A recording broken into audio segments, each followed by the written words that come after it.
নবী হে, আল্লাহর অনুগ্রহে, আল্লাহর রহমতে আপনি কোমল ভাষী হয়েছেন।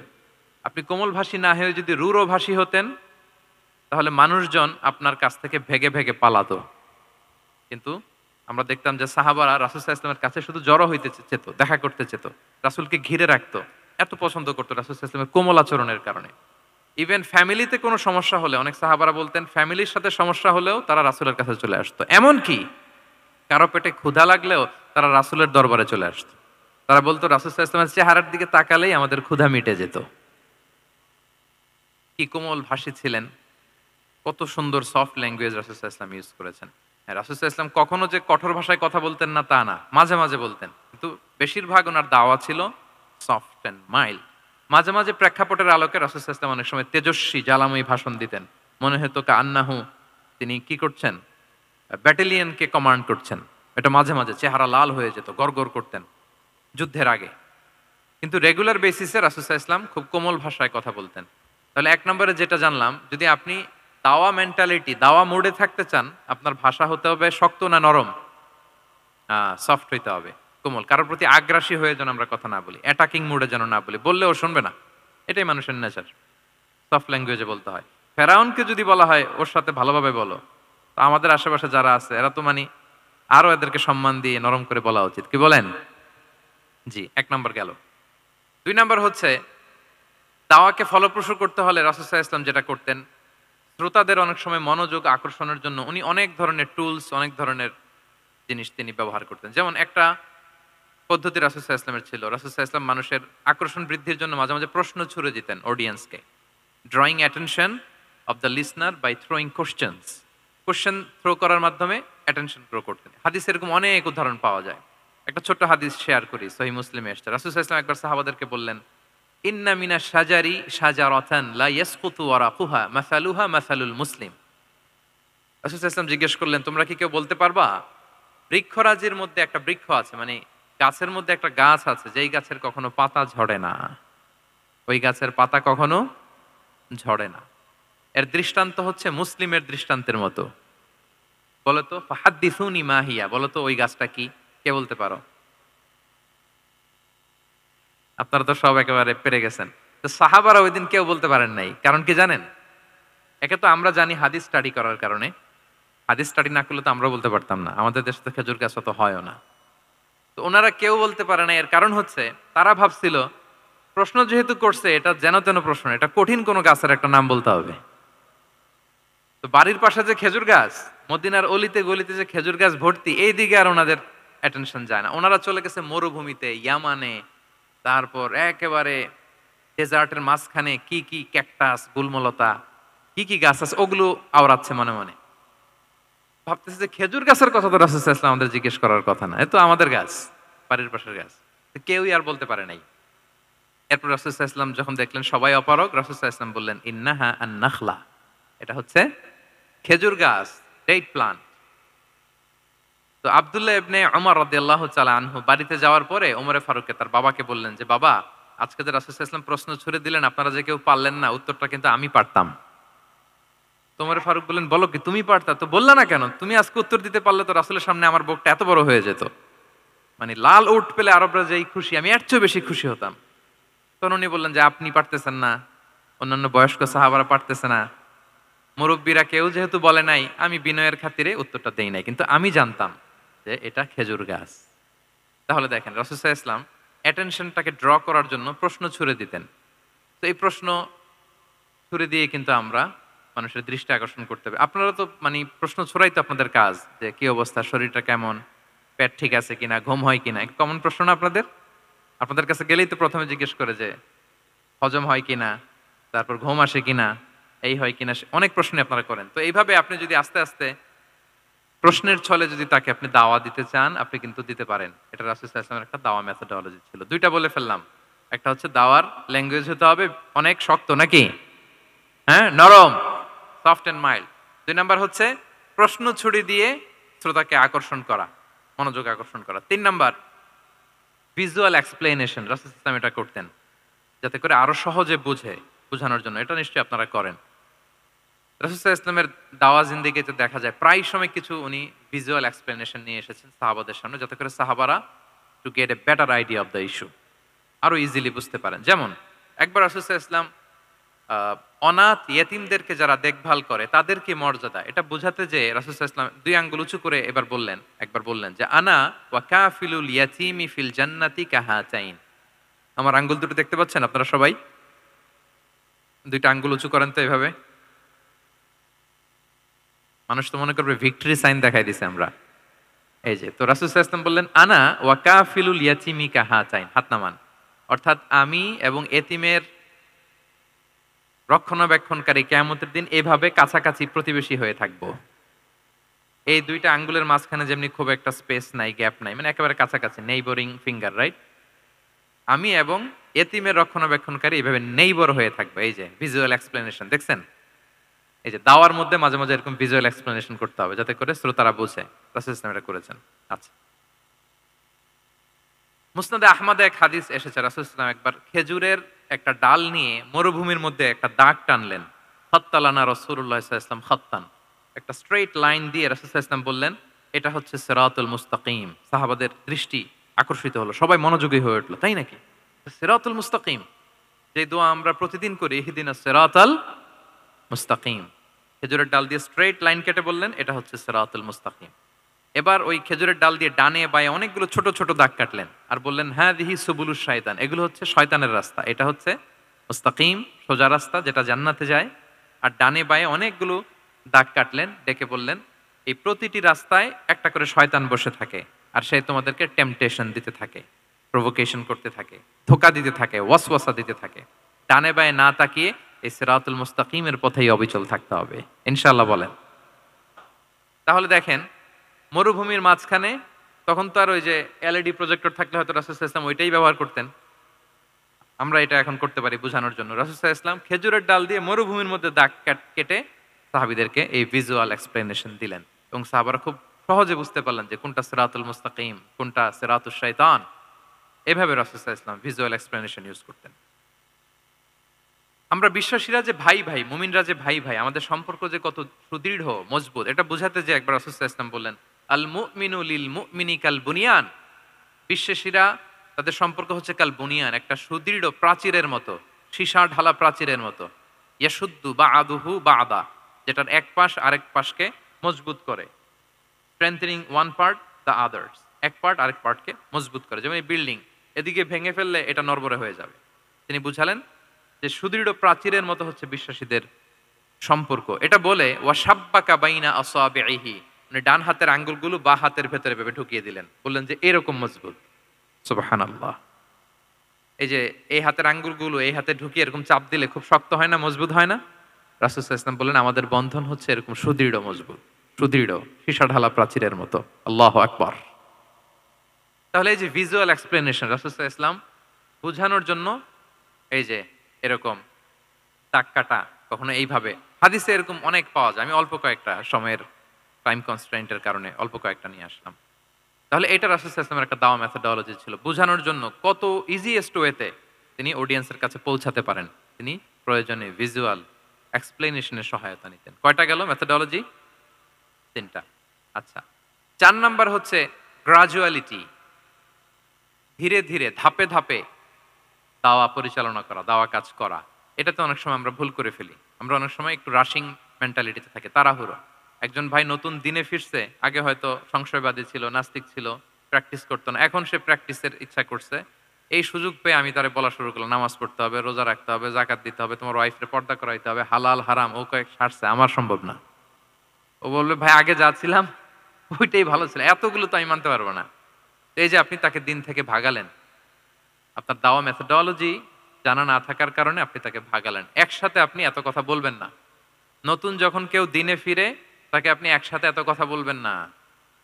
নতুন যখন কোনো বোন ইসলামে আসতে চায় তাকে আপনি কঠিন করে বলবেন না।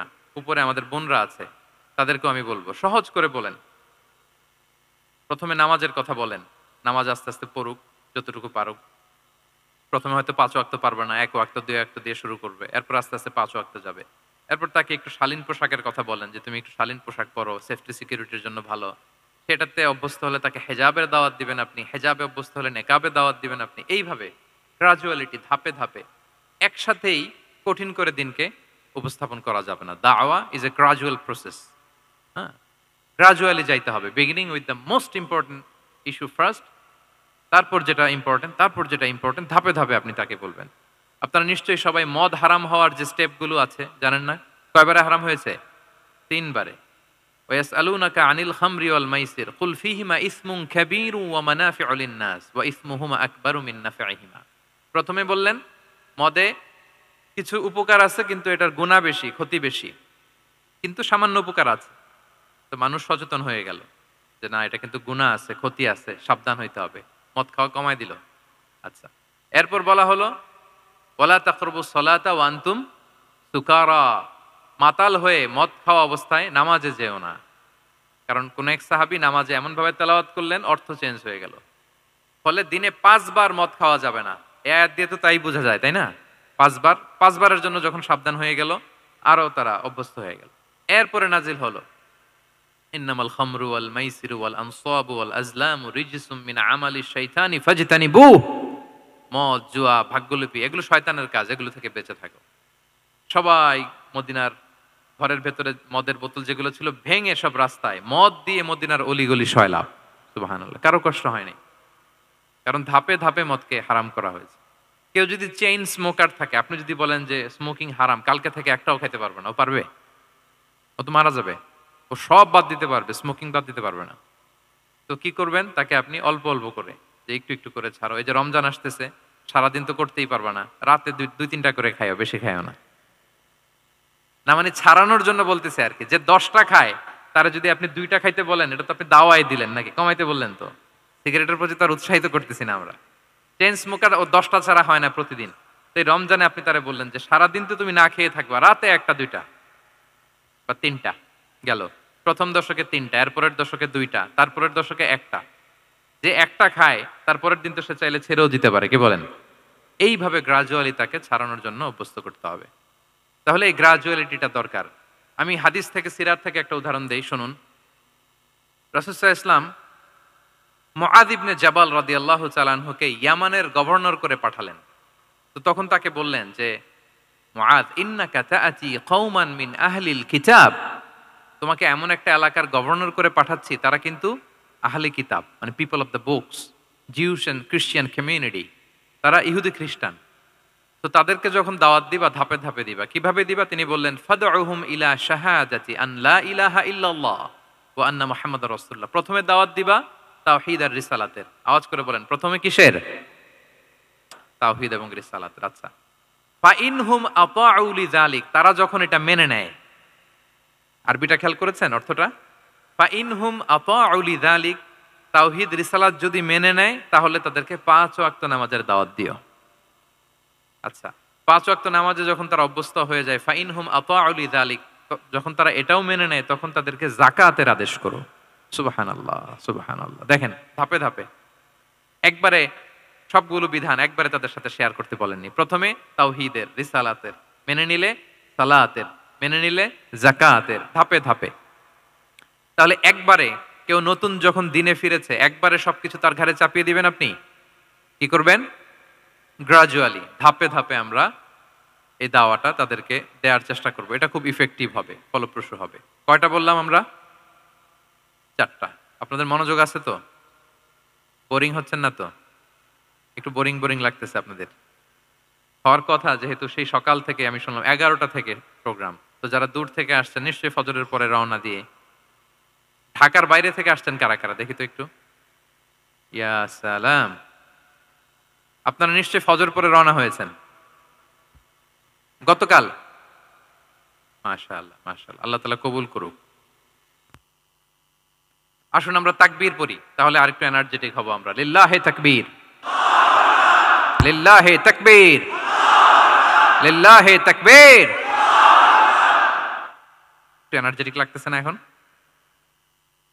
মাশাআল্লাহ। না ঠিক আছে, ঠিক আছে, এই তো ঠিক আছে। আচ্ছা, ৪টা কভার করে ফেলেছি। ৫ নাম্বার হচ্ছে দাওয়ার মধ্যে ইমোশনাল ইন্টেলিজেন্স ইউজ করতে হবে, তাহলে এটা মোর ইফেক্টিভ হবে। মানে আপনি মানুষের আবেগ অনুভূতি নাড়িয়ে দিয়ে যদি দাওয়া দিতে পারেন, এটা তার শুদ্ধাচারের জন্য অনেক কাজে দেবে। ইমোশনাল ইন্টেলিজেন্স মানে তার আবেগ, ইমোশনকে আপনি ট্রিগার আপ করবেন, ওইটাতে আপনি টাচ করবেন। তাহলে দেখবেন যে সে একেবারে কাবু হয়ে গেছে। এটা রাসূল সাল্লাল্লাহু আলাইহি ওয়াসাল্লামের সিরাতে আমরা অনেক সময় দেখেছি যে ইমোশনাল ইন্টেলিজেন্সকে কাজে লাগিয়ে রাসূল সাল্লাল্লাহু আলাইহি ওয়াসাল্লাম তার আবেগ অনুভূতিতে এমনভাবে নাড়া দিয়েছেন, তাকে আল্লাহ তাআলা হেদায়েতের রাস্তায় নিয়ে এসেছে। সুবহানাল্লাহ বিহামদিহি। একটা ছোট্ট উদাহরণ দেই, মুসনাদে আহমদ ইবনে হাম্বলের হাদিস। কিভাবে ইমোশনাল ইন্টেলিজেন্স রাসূল সাল্লাল্লাহু আলাইহি ওয়াসাল্লাম ইউজ করতেন, আবেগ অনুভূতিকে কিভাবে নাড়া দিতেন রাসূল সাল্লাল্লাহু আলাইহি ওয়াসাল্লাম। এক যুবক এসে সাহাবাদের সামনে রাসূল সাল্লাল্লাহু আলাইহি ওয়াসাল্লামকে বললেন, ইয়া রাসূলুল্লাহ ইযান লি বিযিনা, হে আল্লাহর রাসূল আপনি আমাকে জিনার অনুমতি দেন। নাউযুবিল্লাহ। কিসের? জিনার মানে ব্যভিচারের অনুমতি দেন। ব্যভিচার বা জিনার অনুমতি দেন। আশেপাশের সাহাবারা তো রেগে মেগে আগুন। ফাআকবাল আল কওমু আলাইহি ফাজাজারুহ, সবাই তাকে দৌড়ে ধরতে গেল আর ধমকাতে লাগলো, ছি ছি ছি, মাহ মাহ। আমরা যেটা বাংলায় বলি ছি ছি, আরবিতে ওনারা কি বলে? মাহ মাহ, ছি ছি, কি বলো তুমি? লজ্জা শরমের মাথা খেয়ে তুমি রাসূলুল্লাহর দরবারে এসে বলতেছো, হে আল্লাহর রাসূল আপনি জিনার অনুমতি দেন? যে রাসূল আল্লাহর পক্ষ থেকে বাণী শোনায়, ওয়ালা তাকরাবুজ জিনা, তোমরা ব্যভিচারের নিকটবর্তীও হয়ো না। আর তুমি সেই নবীর কাছে এসে আবদার করতেছো জিনার অনুমতি দেন?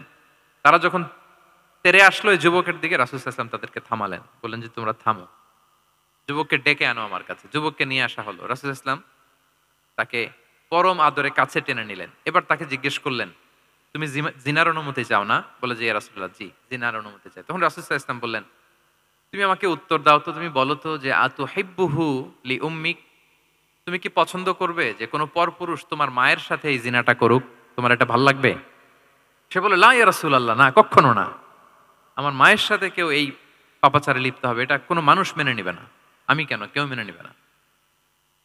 তারপর রাসূল সাল্লাল্লাহু আলাইহি ওয়াসাল্লাম তাকে বললেন আতুহিব্বুহু লিবনাতিক, তুমি তোমার কলিজার টুকরা সন্তান, কন্যা সন্তানের সাথে, তোমার কন্যার সাথে কেউ এই পাপ কাজটা করুক, এটা তুমি মেনে নিবে? এটা তুমি পছন্দ করো? সে বলল লা ইয়া রাসূলুল্লাহ, হে আল্লাহর রাসূল কশ্চিন কালেও না, কখনো মানবো না, আমার মেয়ের সাথে কেউ এই কাজ করবে আমি কখনো মানবো না। রাসূল সাল্লাল্লাহু আলাইহি ওয়াসাল্লাম আবার তাকে প্রশ্নবাণে জর্জরিত করতে লাগলেন। আবার বললেন আতুহিব্বুহু লি উখতিক, তুমি কি তোমার প্রিয় বোনের সাথে কেউ এটা করুক, এই পাপাচারে লিপ্ত হোক, জিনা করুক, পছন্দ করবে? তোমার বোনকে কেউ এরকম করবে, অপমান করবে, এটা চাইবে তুমি?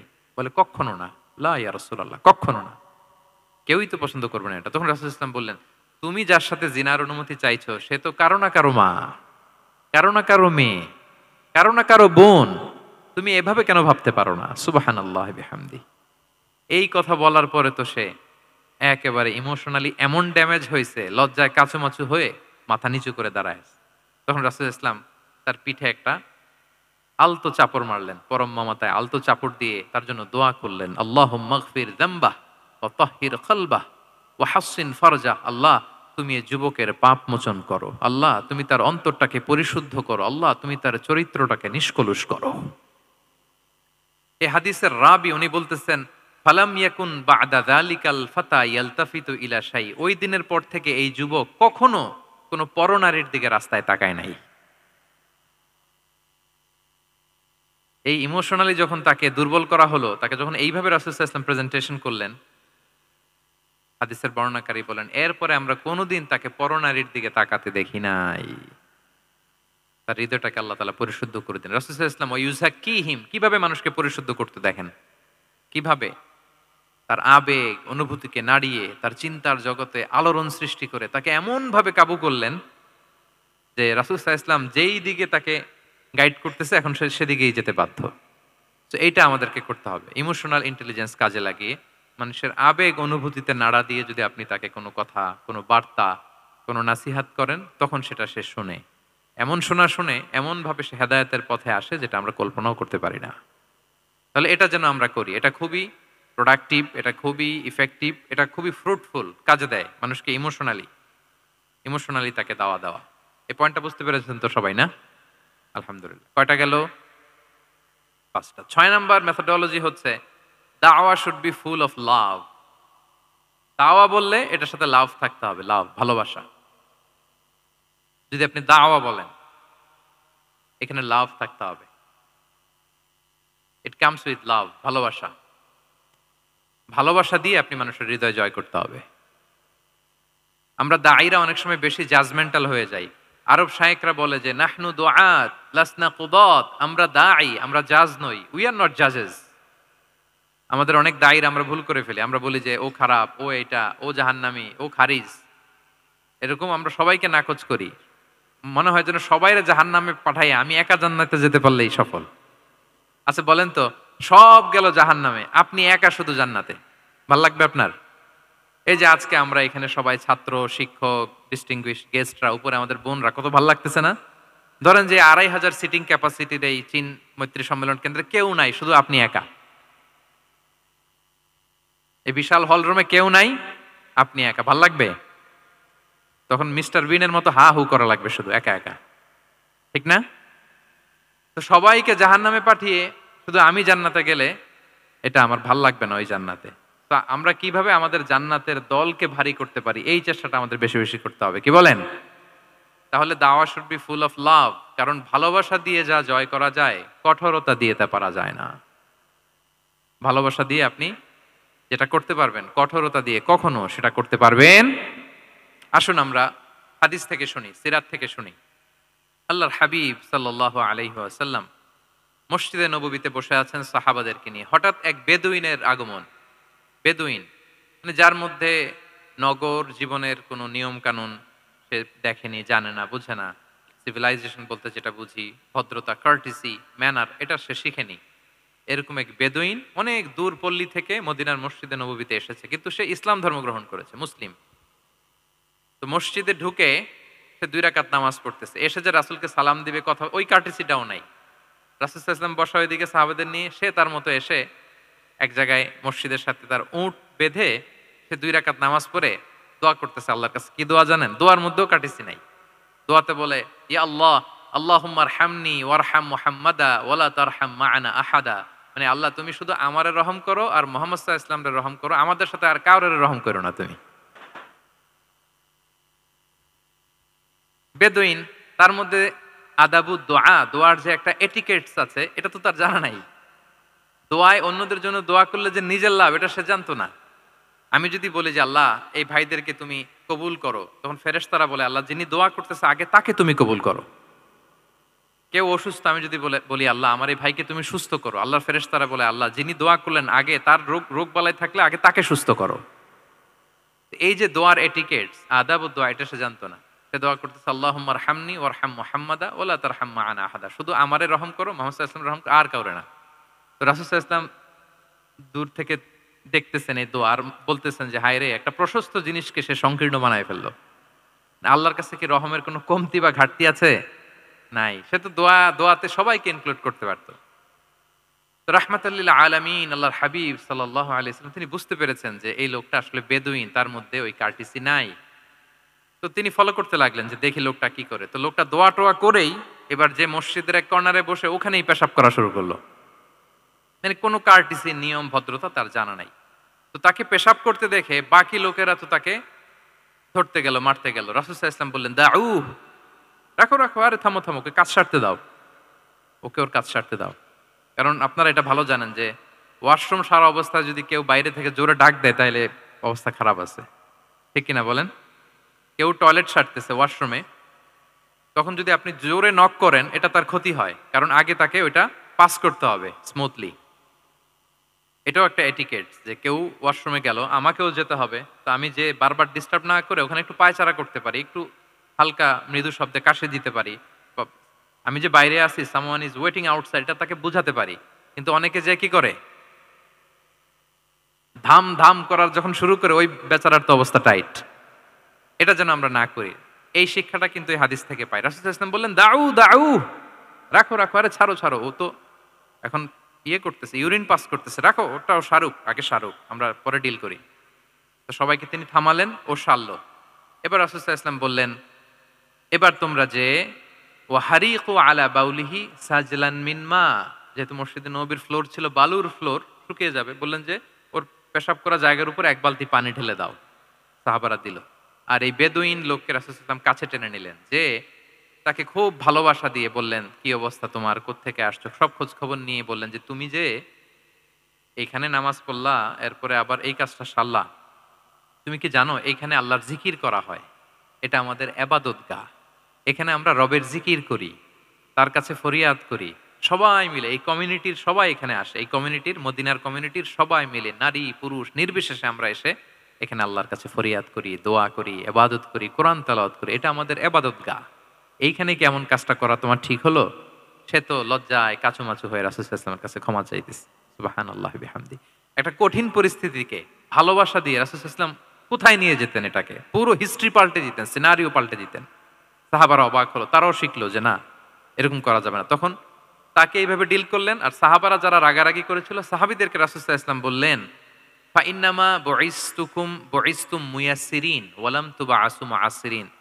মনে রেখো, তোমরা সহজপন্থী হয়ে প্রেরিত হয়েছো। তোমরা কঠিন কট্টরপন্থী হয়ে, জটিলপন্থী হয়ে প্রেরিত হও নাই। তোমরা কোনো কাজকে জটিলভাবে সমাধানের দিকে যেও না। সহজ করে সলভ করবা। সুবহানাল্লাহ, সুবহানাল্লাহি বিহামদি।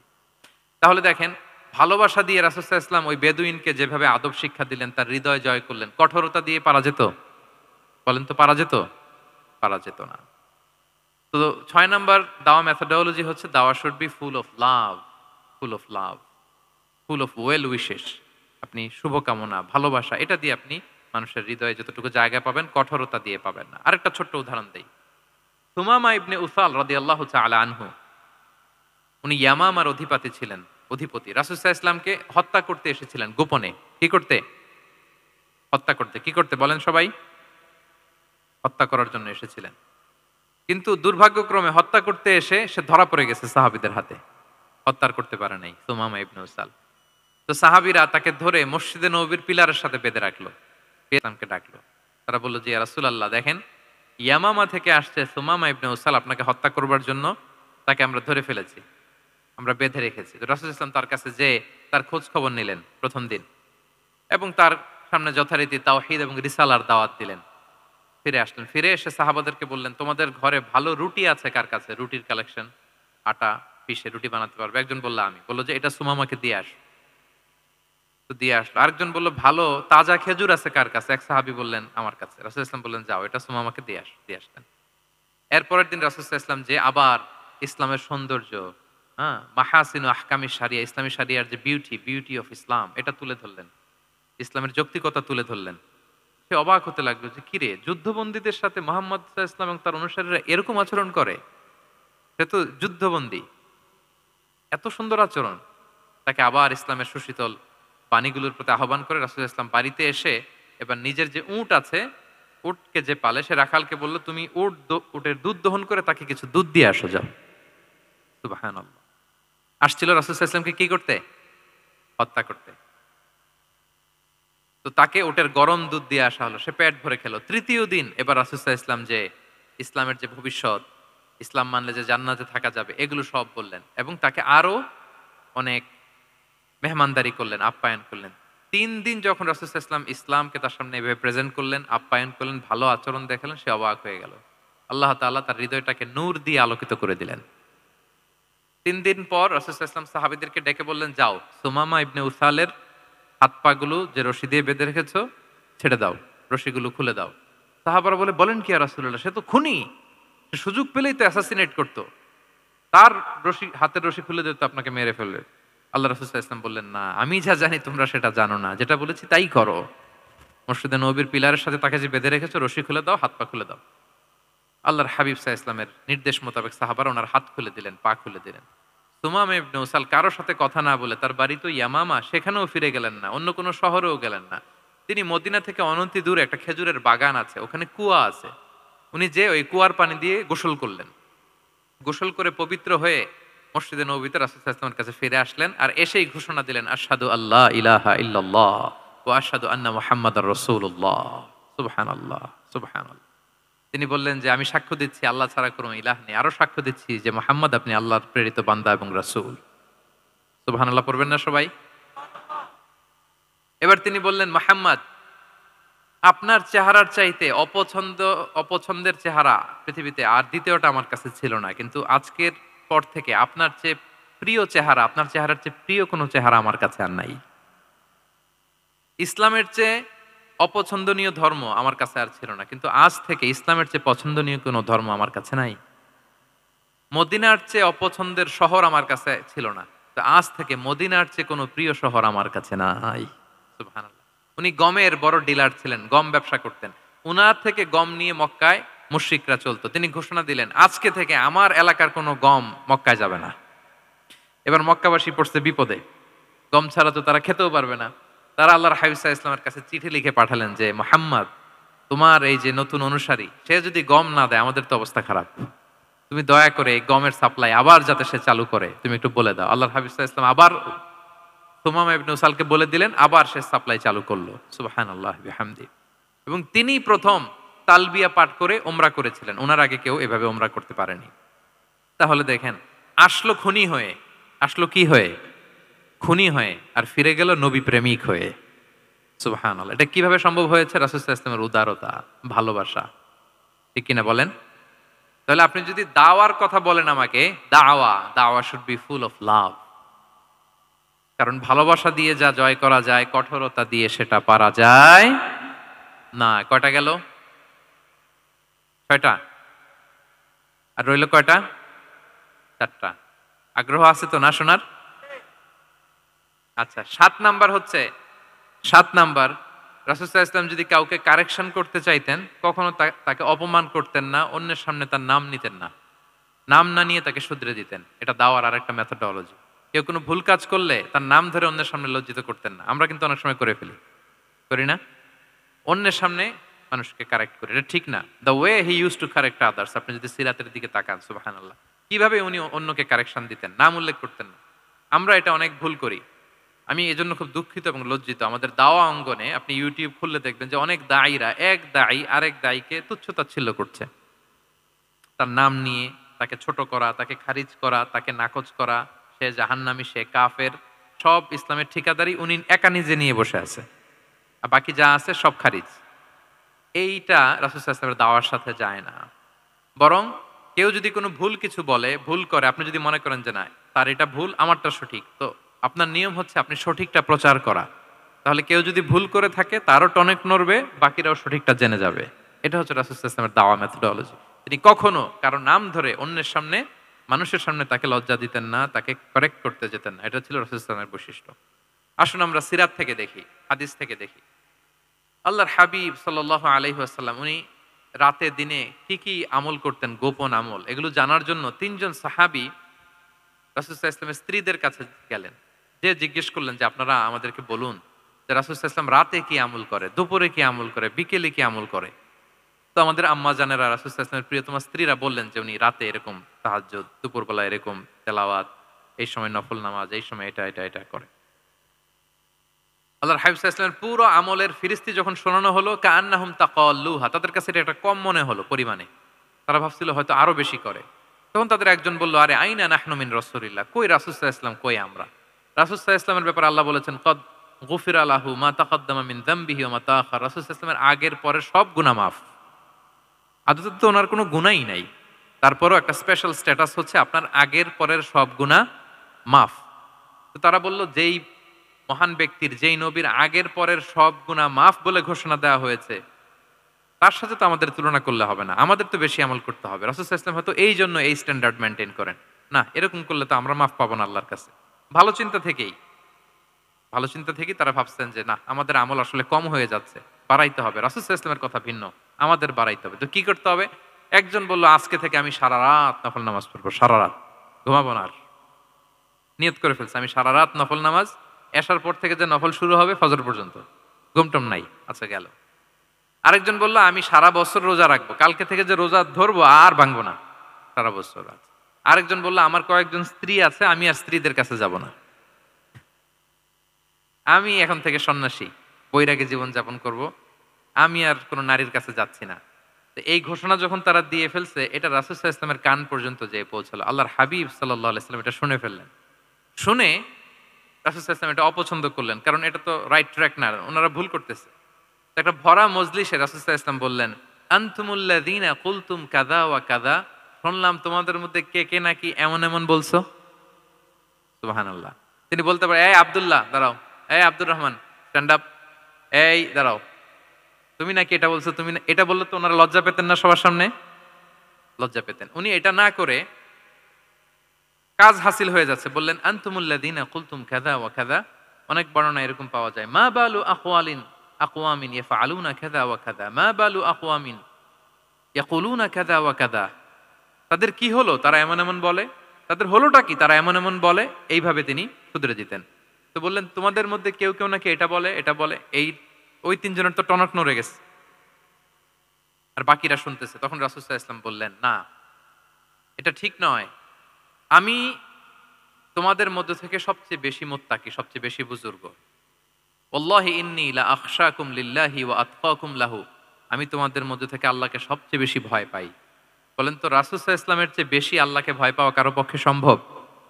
আল্লাহর হাবিব সাল্লাল্লাহু আলাইহি সাল্লামের চেয়ে বেশি মুত্তাকি হওয়া কারো পক্ষে সম্ভব?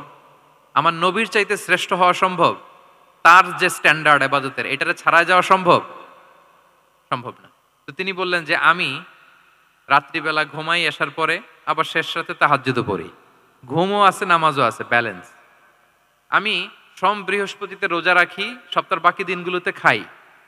আবার আমার অনেক ৯ জন স্ত্রী তো এট এ টাইমে ছিল, আমি স্ত্রীদের সাথে মেলামেশাও করি। তো আমি এগুলো সব ঠিক রেখে আল্লাহর সবচেয়ে প্রিয় মুত্তাকি হইতে সমস্যা হইল না। তোমাদের এত সমস্যা কোথায়? তোমাদের সমস্যা কোথায়? আমার চেয়ে শ্রেষ্ঠ যদি কেউ কিছু করতে চাও, এটা হবে না। আমি হচ্ছি স্ট্যান্ডার্ড। সুবহানাল্লাহ। দেখেন, এইভাবে যখন বললেন, ঠিক করে দিলেন যে তোমরা কে কে জানি এরকম নিয়ত করছো, এটা ভুল করেছো, বরং শুদ্ধ হবে এটা। ওই তিনজনের টনক নড়ে গেছে, তারা শুধরে নিয়েছেন, আর বাকিরা সঠিক মেসেজটা, সঠিক নির্দেশনাটা জেনে গেল। তাহলে ওনাদেরকে কারেকশন করা হয়ে গেছে না অলরেডি? বলেন তো, ওনারা যে ভুল করছে কারেকশন হয়েছে কিনা? কিন্তু তাদেরকে অপমান করা হয়েছে। হুম, এই ভুলটা আমরা অনেক সময় করি। অন্যের সামনে কখনো নিজের ছেলেকে, নিজের স্ত্রীকে, বন্ধুকে বা যাকে, হঠাৎ হাসির রোল পড়লো কেন এখানে? কিছু কমন পড়ে গেছে নাকি কথা নিজের জীবনের সাথে? অন্যের সামনে এইভাবে আমরা যেন কারেক্ট না করি। কাউকে সংশোধন করতে চাইলে আল্লাহর হাবিব সাল্লাল্লাহু আলাইহি সাল্লামের দেখানো পথেই যেন আমরা সংশোধন করি। এটা হচ্ছে এই হাদিসের ১ নাম্বার শিক্ষা। আরেকটা শিক্ষা হচ্ছে ব্যালেন্স লাইফস্টাইল, ব্যালেন্স অ্যাপ্রোচ আমরা জানলাম। অনেকে মনে করে, আমার পরিচিত কয়েকজন লোক আছে, আমি বলছি তারা থামাইছে কিনা জানি না, আমার কাছে এসে শোনাইতেছে, হুজুর আমি সারা বছর রোজা রাখি। আমি বলছি আপনারা বলছে কে সারা বছর রোজা রাখতে? সারা বছর তো রোজা রাখা নিষেধ, এটাকে সওমে বিসাল বলে, এটা নিষেধ।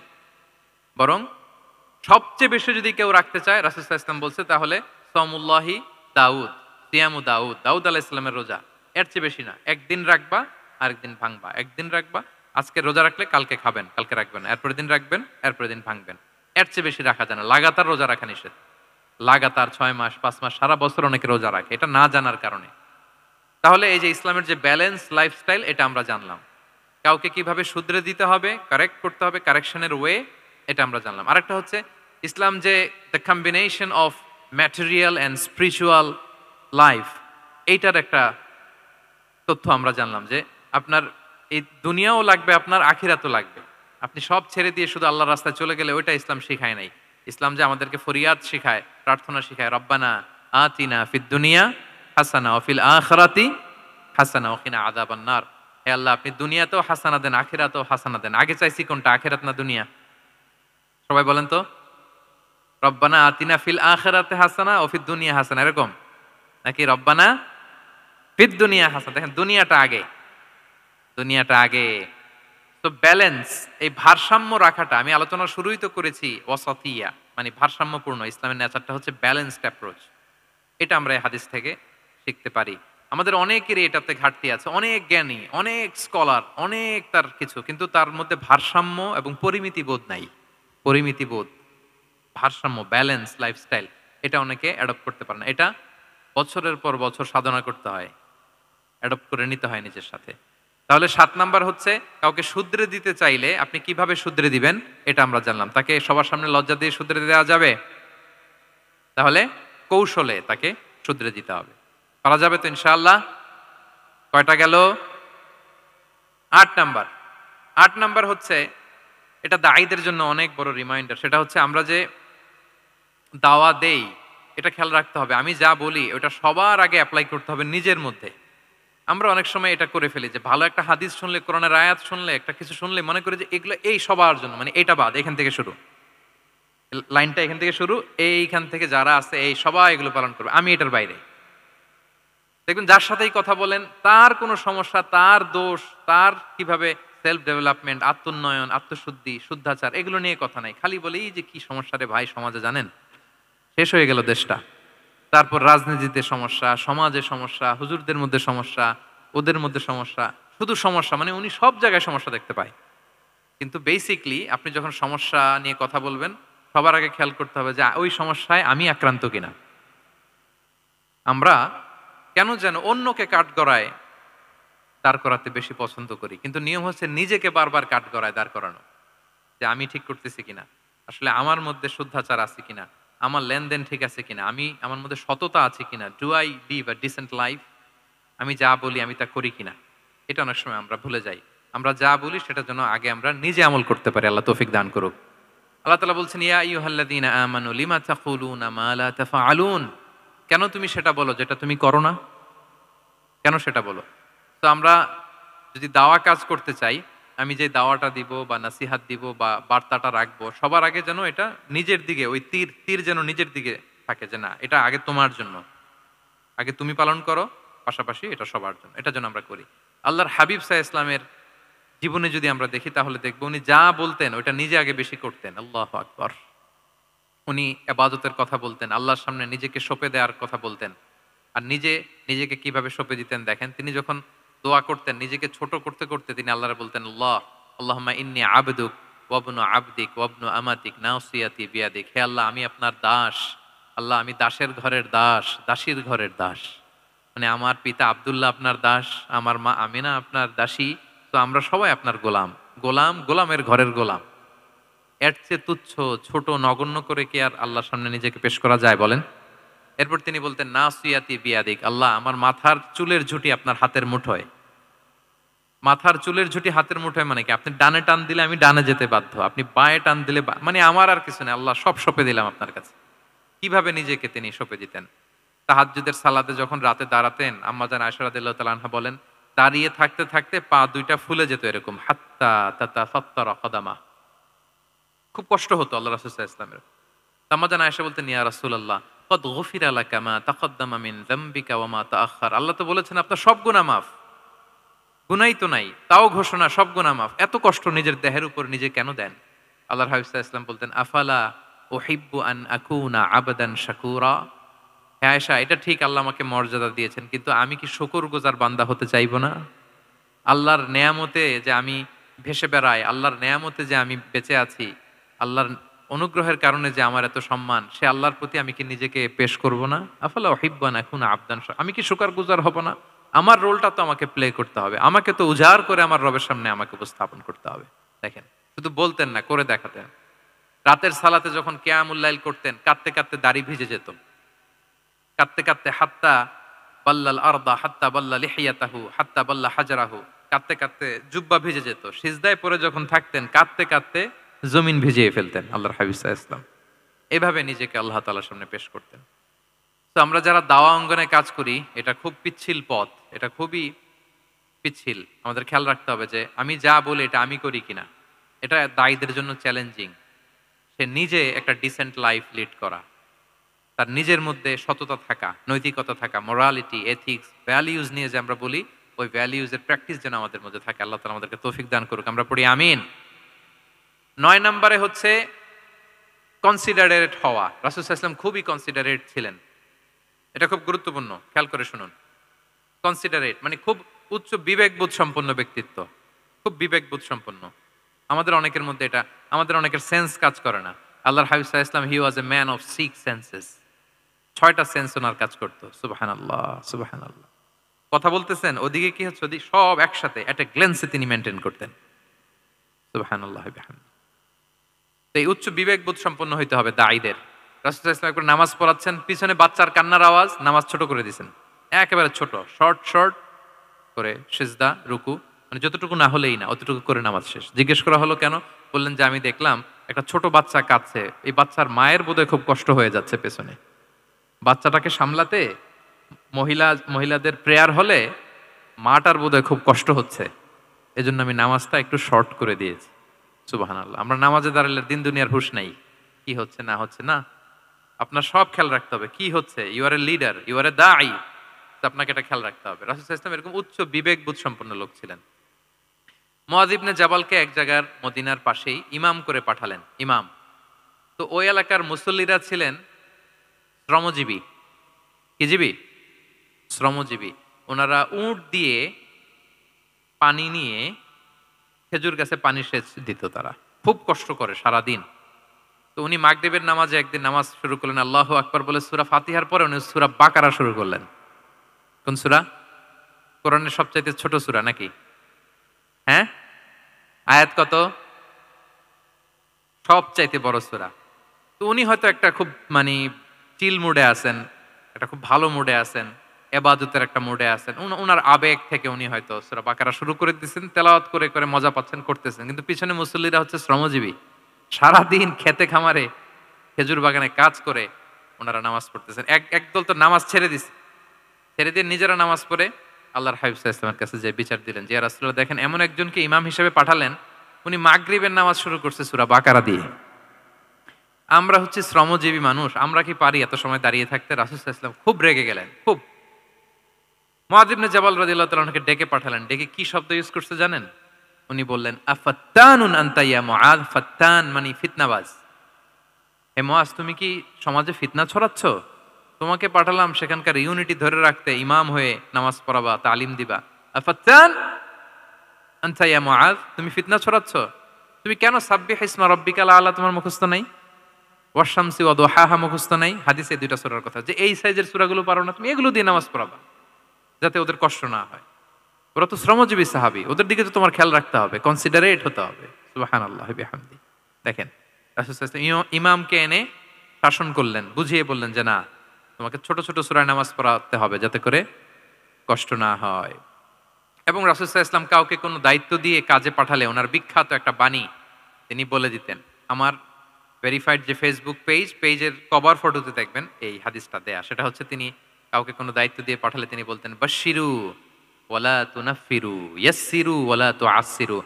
মানে তোমরা মানুষকে সুসংবাদ দিও, মানুষকে দিন থেকে ভাগিও না, দিনকে সহজ করে উপস্থাপন করো, দিনকে জটিল করে মানুষের সামনে উপস্থাপন করো না। আমরা এটা ভুল করি, এত কঠিন ভাবে উপস্থাপন করি, ভাবে যে কঠিন করে উপস্থাপন করতে পারলেই বোধহয় ওনার ক্রেডিট। এরকম একটা মানসিকতা অনেকের আছে। কোনো মুফতি যদি এমন কোনো ফতোয়া দেয় যেটা সমাজের অধিকাংশ মুসলিম চেষ্টা করেও মানতে পারতেছে না, কঠিন হয়ে যাচ্ছে, তার মানে something is missing in the ফতোয়া, something is missing in the legal opinion, and the মুফতি should revise the issue again and again. তাকে আরো মুফতিদের সাথে রিভাইজ করতে হবে, আরো কিভাবে জীবন ঘনিষ্ঠ করে মাসালাটা দেয়া যায়, তাকে এটা ভাবতে হবে। কারণ আল্লাহ দিনের মধ্যে জটিলতা রাখেননি, কাঠিন্যতা রাখেননি।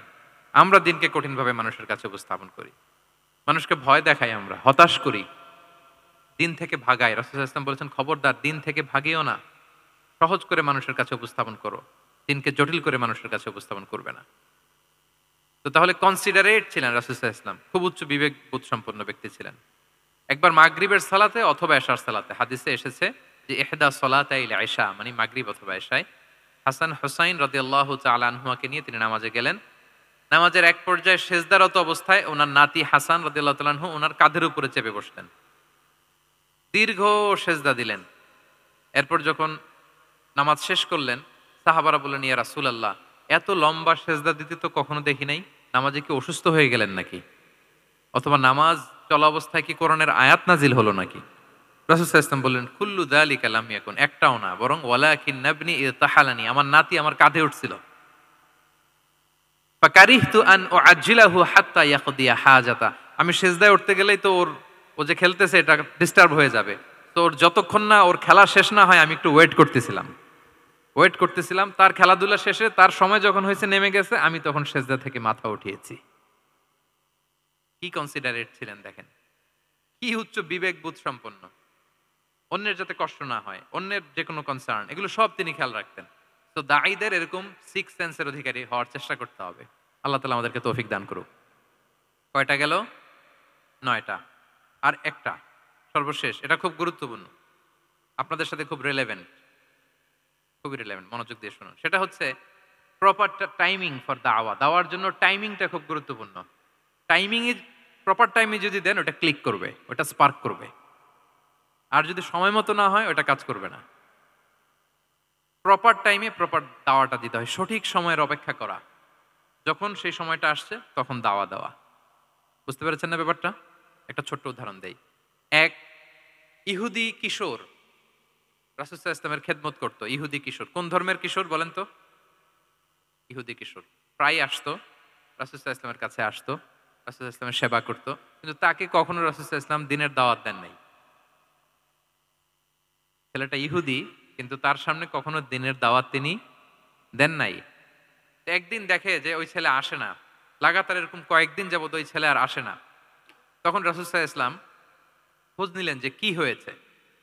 তখন রাসূলুল্লাহ ইসলাম শুনতে পেলেন যে ছেলেটা অসুস্থ। ছেলেটা কি অসুস্থ। আল্লাহর হাবিব সাল্লাল্লাহু আলাইহি ইসলাম তার বাসায় গেলেন, যে দেখতেন যে বিছানায় পড়ে আছে ছেলেটা।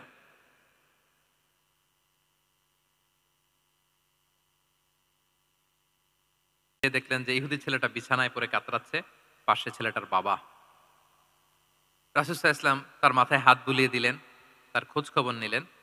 এবার রাসূল সাল্লাল্লাহু আলাইহি ইসলাম বললেন, আসলিম, মানে ইসলাম ধর্ম গ্রহণ করো। ফানাযারা ইলা ওয়াজহি আবি, ইহুদি ছেলেটা তার বাবার চেহারার দিকে তাকালো যে দেখি আব্বা কি বলে। বাবা যেহেতু দাঁড়ায় আছে, ফানাযারা ইলা ওয়াজহি আবি, বাবার চেহারার দিকে মুমূর্ষু ছেলেটা বাবার চেহারার দিকে তাকালো। তো বাবা বলল, আতি আবুল কাসিম, মানে আবুল কাসিম যা বলে তাই শোনো। রাসূল সাল্লাল্লাহু আলাইহি ওয়াসাল্লামের বড় ছেলের নাম ছিল কাসিম, ফলে ওনাকে আবুল কাসিম বলে মদিনাতে ডাকা হতো। আমাদেরও তো বড় ছেলে বা বড় মেয়ের নাম ধরে ডাকে না? ধরেন যে আপনার বড় ছেলের নাম আব্দুল্লাহ, তো আপনারা বলে আব্দুল্লাহর বাবা। রাসূল সাল্লাল্লাহু আলাইহি ওয়াসাল্লামকে মদিনায় বলা হতো কাসিমের বাবা। তো ছেলেটা যখন বাবার চেহারার দিকে তাকালো, বাবা বলল, আতি আবুল কাসিম, তুমি আবুল কাসিমের অনুসরণ করো, যা বলে তাই শোনো। ছেলেটা তখন পড়তে আরম্ভ করলো, আশহাদু আল্লা ইলাহা ইল্লাল্লাহ ওয়া আশহাদু আন্না মুহাম্মাদুর রাসূলুল্লাহ, মানে মুসলিম হয়ে গেল। রাসূল সাল্লাল্লাহু আলাইহি ওয়াসাল্লাম ইহুদীদের ঘর থেকে বের হয়ে আসলেন আর বললেন, আলহামদুলিল্লাহিল্লাযী আনকাযাহু মিনান নার, বুখারীর বর্ণনা। প্রশংসা সে আল্লাহর, যে আল্লাহ এই ছেলেটিকে জাহান্নাম থেকে মুক্তি দিয়ে জান্নাতি বানিয়ে নিল। দেখেন, রাসূল সাল্লাল্লাহু আলাইহি ওয়াসাল্লাম একটা প্রপার টাইমিং এর অপেক্ষা করতেছিলেন। এতদিন রাসূল সাল্লাল্লাহু আলাইহি ওয়াসাল্লামের ঘরে যে ইহুদি কিশোর খেদমত করে, কাজ করে দিয়ে আসে, একদিনও দাওয়াত দেয় না। রাসূল সাল্লাল্লাহু আলাইহি ওয়াসাল্লাম একটা ভালো সময় খুঁজতেছিলেন। শুরুতেই যদি দাওয়াত দেয়, ওই ছেলে আশাই বন্ধ করবে, ভাববে খাইছে, আমার তো ধর্মান্তরিত করতে চায়। ঠিক কিনা বলেন? যে আমার একটা ফেইথ আছে, সে তো আমার ফেইথ কেড়ে নিতে চায়, বা তার বাবাও ভয় পাবে। রাসূল সাল্লাল্লাহু আলাইহি ওয়াসাল্লাম যখন অনেকদিন তার সাথে মিশলেন, রাসূল সাল্লাল্লাহু আলাইহি ওয়াসাল্লামের ব্যক্তিত্ব, রাসূল সাল্লাল্লাহু আলাইহি ওয়াসাল্লামের কথাবার্তা, আচরণ, মানসিকতা সব দেখে যখন এই ইহুদি ছেলে, তার বাবা ইমপ্রেসড, এবং ছেলেটা শুয়ে আছে বিছানায় মুমূর্ষ, এই প্রপার একটা টাইমিং এর অপেক্ষায় রাসূল সাল্লাল্লাহু আলাইহি ওয়াসাল্লাম ছিলেন। যখনই সেই সময়টা এসেছে, রাসূল সাল্লাল্লাহু আলাইহি ওয়াসাল্লাম দাওয়াত দিলেন, মুহূর্তের মধ্যে ক্লিক। আল্লাহু আকবার। এই প্রপার টাইমিং এর অপেক্ষা আমাদেরকে করতে হবে। এই সুযোগটা কিন্তু আপনাদের আছে। আমি শুরুতেই বলেছি যে ডক্টরস যারা, তাদের কাছে মানুষ কখন আসে? সুদিনকালে না দুর্দিনকালে? বলেন, তার বিপদ এর চেয়ে বড় বিপদ নাই। ক্যান্সার নিয়ে আসছে, ডায়াবেটিক্স নিয়ে আসছে, অসুস্থ, অসহায়, মানে ভাবখানা এমন, আপনি ছাড়া তার আর কোনো গতি নাই। ঠিক কিনা বলেন? এই প্রপার টাইমে যখন আপনি মনে করবেন যে now it's high time to give দাওয়া, জাস্ট ডু ইট। যখন মনে করবেন যে না, এখন একটা সুন্দর সময়, এখন বললে এটা কাজে দিবে, ওই সময়টাকে আপনি কাজে লাগান। তাহলে দাওয়া মেথোডোলজি সর্বশেষ পয়েন্ট হচ্ছে প্রপার টাইমিং ফর দাওয়া। যখন দাওয়া দিলে কাজে লাগবে, ঠিক তখন দিতে হবে। কি পারা যাবে তো ইনশাআল্লাহ? আল্লাহ তাআলা আমাদের সবাইকে তৌফিক দান করুক। তাহলে প্রিয় ভাইয়েরা, আমি একটু রিভাইজ করি আপনাদের সাথে কি কি নিয়ে কথা বললাম। প্রথমে আমরা বলেছি যে আমাদের মধ্যমপন্থী হইতে হবে। বাড়াবাড়িও করা যাবে না, ছাড়াছাড়িও করা যাবে না। আমরা কোথায় থাকবো? মাঝামাঝি, মাঝামাঝি। এরপরে আমরা বললাম ওরাল দাওয়ার চেয়ে প্র্যাকটিক্যাল দাওয়া, লিভিং দায়ী হইতে পারলে ওইটার ইফেক্ট অনেক বেশি। এরপর আমরা আল্লাহর হাবিব সাল্লাল্লাহু আলাইহি ওয়াসাল্লামের সিরা এবং সুন্নাহ থেকে 10টা মেথোডোলজি, দাওয়া মেথোডোলজি আলোচনা করেছি। তার প্রথমটা ছিল ভেরি সফট অ্যান্ড মাইল্ড। দাওয়া ল্যাঙ্গুয়েজটা সফট অ্যান্ড মাইল্ড হতে হবে। 2 নাম্বার, কোশ্চেন থ্রো করতে হবে অ্যাটেনশন ড্র করার জন্য। 3 নাম্বারে, visual explanation to make the দাওয়া মোর ইফেক্টিভ অ্যান্ড প্রোডাক্টিভ। তারপরে 4 নাম্বার, গ্রাজুয়ালিটি, ধীরে ধীরে, ধাপে ধাপে, একবারে সব চাপিয়ে দেওয়া যাবে না। 5 নাম্বারে, ইমোশনাল ইন্টেলিজেন্স ইউজ করতে হবে। 6 নাম্বারে, ফুল অফ লাভ, দাওয়া should be full of love. 7 নাম্বারে, কাউকে শুধরে দিতে চাইলে লজ্জা দিয়ে অন্যের সামনে শুধরে দিতে দেওয়া যাবে না। রাসূল সাল্লাল্লাহু আলাইহি ওয়াসাল্লাম যেভাবে শিখিয়েছেন ওইভাবে কারেক্ট করতে হবে। 8 নাম্বারে, দাওয়া should be applied in yourself, আগে নিজের মধ্যে। 9 নাম্বারে, কনসিডারেট হইতে হবে, উচ্চ বিবেকবোধ সম্পন্ন। আচ্ছা, 10 নম্বরে, প্রপার টাইমিং, ঝোপ্প যে কোপ, বাংলা একটা কথা বলে না, কি বলে? ঝোপ্প যে, তার মানে সময় মতো, সময়ের এক ফোর, অসময়ের সময় মতো। যখন আপনি মনে করবেন it's high time to give দাওয়া, ডু ইট, এটা করেন। এইভাবে আল্লাহ রাসূল সাল্লাল্লাহু আলাইহি সাল্লামের দাওয়া মেথোডোলজি ফলো করে যদি আমরা দাওয়া কাজ করি, দাওয়াটা প্রোডাক্টিভ হবে এবং খুব ইফেক্টিভ হবে। আশা করি আল্লাহর হাবিব সাল্লাল্লাহু আলাইহি ইসলামের এই যে দাওয়া মেথোডোলজি এবং এটা কিভাবে আমাদের সাথে রেলেভেন্ট হতে পারে, কিভাবে এটাকে আমরা ইফেক্টিভ করতে পারি, আরো প্রোডাক্টিভ করতে পারি, এ ব্যাপারে আপনারা একটা মোটামুটি ধারণা পেয়েছেন। কি বলেন? ধারণা পেয়েছেন তো? এগুলো এপ্লাই করবেন তো সময় মতো? ইনশাআল্লাহ। আল্লাহ তাআলা আমাদের সবাইকে কথাগুলো বুঝা আর আমল করার তৌফিক দান করুক। আমি আবারও আ মেডিকেল দাওয়া সোসাইটিকে ধন্যবাদ জানাই। ইনশাআল্লাহ পরবর্তীতে আরো যদি এরকম কোনো প্রোগ্রাম হয়, সুযোগ হলে আমরা আবারও অ্যাটেন্ড করব, আবারও কথা বলব। আবারও আমরা দাওয়ার বিভিন্ন খুঁটিনাটি বিষয় নিয়ে হাতে কলমে দেখার এবং শেখার চেষ্টা করব ইনশাআল্লাহ। সম্মানিত সুধী, এখানে আমি শুনেছি আমাদের সত্যায়নের একটা স্টল এসেছে, যেখান থেকে আমার রিসেন্টলি এবছরের একটা বই এসেছে, 'এক নজরে কোরআন'। কোরআনের ১১৪ সূরার সার নির্যাস আমরা তুলে ধরার চেষ্টা করেছি। বইটা এখান থেকে কিনা যাবে না। উনারা আ জাস্ট দেখানোর জন্য ১০ টা কপি এনেছে। আপনারা শুরুতে যেয়েই যদি ১০ জন কিনে ফেলেন, তাইলে বাকিরা বঞ্চিত হবে। এজন্য আমি ওদেরকে বলে দিয়েছি বিক্রি করবা না। বিক্রি করা যাবে না। কারণ হাজার, হাজার লক্ষ, লক্ষ মানুষ প্রি অর্ডার করে রেখেছে। ওগুলো সাপ্লাই দিতেই পাবলিশারদের অবস্থা খারাপ।